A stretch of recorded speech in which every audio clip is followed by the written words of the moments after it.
Buenas, bueno, pues nada, hoy os voy a enseñar la central térmica que hay aquí en Somiedo, en Pola de Somiedo. Un poco, y os van a contar un poquitín la historia rápida, mirad qué guapa está. Pues os la voy a enseñar, mirad. Bueno, aquí la veis por afuera. Y Juan, que trabaja aquí, nos va a contar un poquitín, pues, cómo funciona y cómo todo, para que veáis. Esto es una maravilla, esto es el paraíso, ¿no? Mirad. Pues ya veréis qué guay. Mirad, os explico dónde estamos. Estamos en la central hidráulica de La Malva, que es una central que se empezó la construcción a principios del siglo pasado, pues sobre el 1900. En el 1915 ya estaba hecha la instalación, lo que es la estructura de la central, y años más tarde, en el 17, empezó a producir con 2 máquinas y en el 24 con otras 2. Hay una cosa muy importante que siempre cuento. Nosotros, cuando llegas aquí a la central, lo que le llama la atención a la gente es lo guapo que es la instalación, la central por afuera, el entorno y demás. La central tiene una producción ahora mismo muy pequeña, pero cuando se hizo la central era muy importante para Asturias, porque esta central industrializó la región. Fue la que echó a andar pues, la mayoría de las fábricas y todo lo que se hizo en Asturias. Y empresas que demandaban energía y no había. Y fue cuando decidieron hacer aquí, 2 inversores y un ingeniero, hacer aquí la instalación de La Malva. Os digo, aunque llama mucha atención la instalación, las máquinas y demás, lo importante es todo lo que hubo que hacer para traer el agua para que esta central llegue a producir la energía. O sea, el agua que llega a la central de La Malva ya viene desde los lagos glaciares de Saliencia, del lago del Valle, del Valle del Lago, y luego todos los ríos, arroyos y afluentes que hay en la zona. Eso hubo que hacer casi cientos de kilómetros de canales, túneles, hace 100 y pico años, imaginaros, con las infraestructuras que había, las carreteras casi no existían, y bueno, tracción animal y la mano de obra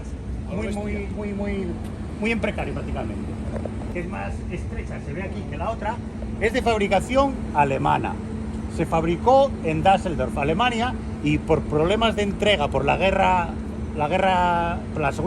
Primera Guerra Mundial, que la segunda fue en el año 40 y pico, cuando la Primera Guerra Mundial hubo problemas de entrega de las tuberías y demás, y hubo que pedir la segunda tubería a Italia. Entonces la más delgada es fabricación alemana y la más gruesa o más sección fabricación italiana, porque tenían miedo que el plazo de entrega no llegara por el tema de la guerra. Todas las fábricas en aquel momento hacían armamento, las de coches, todas las metalurgias, nada de hacer coches, ni columnas, ni vegas, armas por la dichosa guerra.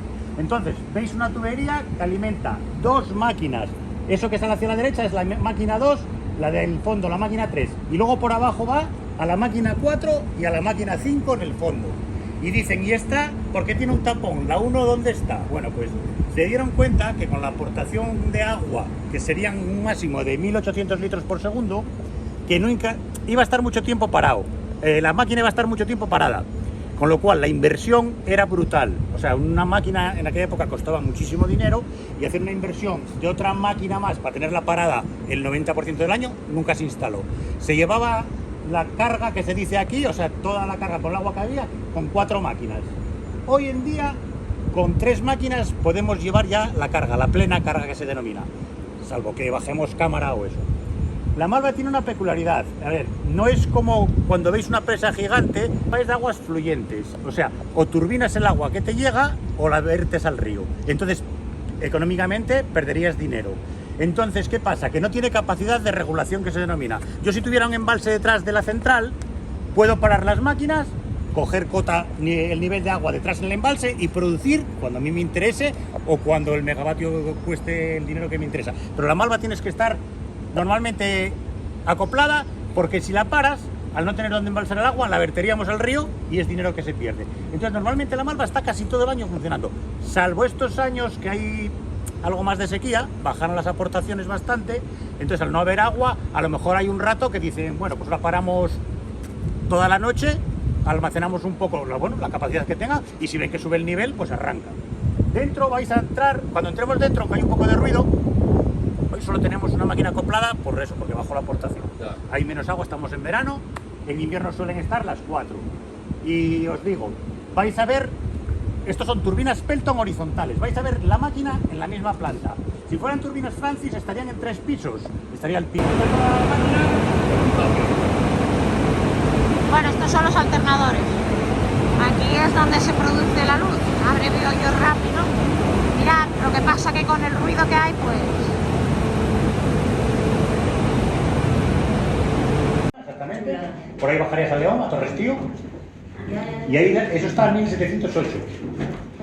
Bueno, pues esto que vemos aquí es una maqueta que es parte del concejo de Somiedo, no todo. Es la parte por donde discurren los canales que para producir energía en la Malva. Entonces nosotros captamos el agua desde el lago, por ejemplo, del Valle. Mirad, aquí hay que parpadear ahí, ¿no? Desde el lago del Valle ya podemos utilizar el agua. Esa agua solo se utilizaría en época de estío o cuando hace falta. No la estamos utilizando siempre. Ahora lo que sí tenemos es un pequeño caudal ecológico que nos obliga para que el río no se quede seco. Pero si no, esos lagos se aprovecharían ahora, en estos meses de septiembre, octubre y noviembre, porque es cuando bajan las aportaciones y la central así no se paraba.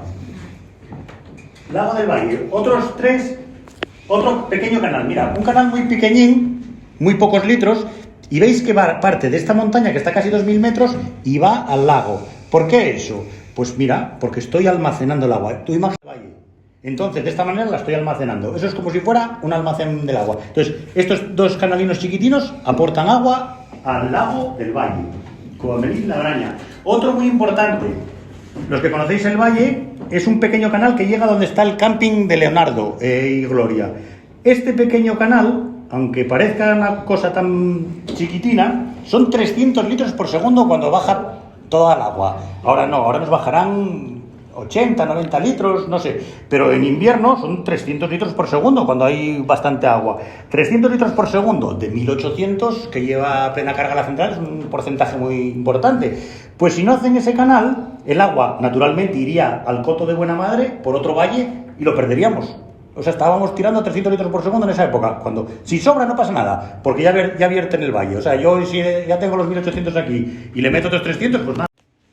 El estudio de los canales y demás para la central produce energía, imaginar la cantidad de lo que hubo que trabajar, porque sí, la central haces aquí, hace todo, pero todo lo que hubo que andar por Somiedo, esa gente lo que tuvo que discurrir con los medios que había era espectacular, había que andar a caballo y con carros, mi abuelo andaba de carretero subiendo tubos y cosas así. Bueno, y aquí estamos en los lagos de Saliencia, 3 lagos. Mirad, estos 3 lagos tienen una peculiaridad. Cerveriz es el más pequeño, la cueva que es el de abajo, donde estuvo la mina de hierro, y Calabazosa, que es el de mayor capacidad. Bueno, pues mirad, cuando abrimos las compuertas, son compuertas manuales. Yo cuando abro Cerveriz, el agua, Somiedo es como, para que lo entendáis así un poco, es una zona toda glaciar, es una zona toda caliza, y por debajo está como un queso de Gruyère. Todo lleno de cuevasísimas. Hay una zona en los pozos de Promedio que tú te descuelgas 20 o 30 metros con una cuerda, que lo hicieron unos espeleólogos, y andas de años. Bueno, pues la peculiaridad de esto es, tú abres Cerveriz, el agua tarda unas horas en llenar esos subsuelos, todos esos agujeritos que hay, no sé qué, y luego sale un poquitín antes de la toma que hay más abajo. Abrimos la cueva y ya sale justo debajo. O sea, Cerveriz sale allá abajo y la cueva aquí debajo. Y si abrimos Calabazosa, ¿sabéis lo que pasa? Pues sale en la cueva. O sea, es como si estuvieran por vaso comunicante. Eso, es vaso comunicante que se dice. Están comunicados uno con el otro. Yo cuando abro Calabazosa, si cierro la cueva no pierdo el agua. Estoy almacenándola abajo. Exactamente. Hombre, siempre hay unas evaporaciones y unas fugas que se va a perder. Pero están comunicados naturalmente. Entonces, esos lagos, cuando llega la época de septiembre, octubre ya, que ya viene el invierno, como esto es una zona turística y la gente quiere que esté guapo para que la gente vea los lagos guapos, los mantenemos en una cota así más chula y ya en septiembre vamos y abrimos ahí tantos litros, según la cota y los centímetros que abramos son X litros por segundo. Luego, bueno, y lo ves, y hay gente que a lo mejor si lo bajas de cota ve como más playa y dicen, joder, vaya feo que tenéis el lago. Piensan que el lago que está más feo porque bajamos la cota, pero si no llega a ser por esa compuerta, a lo mejor estaba seco. Porque lo que hizo fue ponerse, mira, un lago glaciar original es esto. Y el agua llega a un punto que, mira, este agujerito sería el sumidero natural. Se escapa el agua por aquí. Entonces ellos, ¿qué hicieron aquí? Compuerta. Y represamos de ahí hacia arriba. Nosotros el origen glaciar no lo modificamos. Nosotros vamos a la empresa. El origen glaciar del lago era así de chiquitín. Al poner aquí una compuerta, Pues el lago tenemos 13,3 mil. Entonces, ¿nosotros qué aprovechamos? De la compuerta hacia arriba. El origen glaciar no se modifica. Y la gente no entiende que nosotros, si no es por las compuertas, el lago en verano ahora mismo estarían casi secos. Se hacen una revisión todos los años. Hay que entrar, para que os hagáis una idea de lo pequeño que es al principio, en una especie de monopatín, con una chinchonera y de rodillas. Es como ir por debajo de esto. Es como ir un poco más que en un nicho metido. Luego va haciéndose un poquitín más, da claustrofobia, sí. En algún caso hay gente que no entra y entonces lo revisamos así. Al principio lo hacíamos los operarios, ahora ya tenemos la suerte de que nosotros hacemos la supervisión y hacen el trabajo feo, una contrata que se llama Forcon, que son unos artistas, controlan eso mejor que nosotros y tú entras entras a revisar, a hacer fotos, pero ellos se comen el marrón entero de recorrer todo. Hay cada X metros unos registros, porque ellos van por debajo para poder salir. Oye, un día se puede marcar uno, se desmaya uno dentro, hay que sacarlo, eso. Pero bueno, este de Sousas, a mí me tocó el de Sousas el primer año meterme, y si entro con los brazos para adelante no los puedo pasar para atrás. Claustrofobia total. Dije, no, yo más no entro. Y luego ya, el canal general que decíamos, que pasa por aquí, por encima del pueblo de Urria, Pola de Somido está ahí, el canal por arriba, y va al monte Gurugú, donde parten 2 tuberías, ese puntín chiquitín ahí, y lo que baja hasta la central de la Morva. Gurugú es un pico. Según dice una chica de aquí que trabaja en el museo, Marité, por la forma, Gurugú es como si fuera cono o gorro. Existe otro pico en Melilla, que le llaman el monte Gurugú, sí, que es donde se refugian los africanos que vienen escapando de la pobreza para venir para la península. En Melilla está también el monte Gurugú. Y en Bilbao también está el monte Gurugú. Y en Bilbao hay varios montes, sí. Sí. Bueno, pues vamos a ver. ¿Cuántos?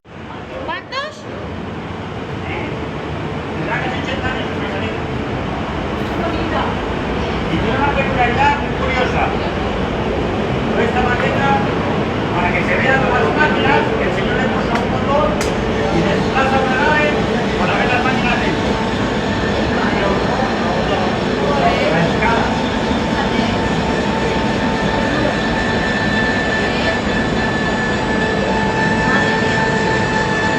Y así ven las máquinas también.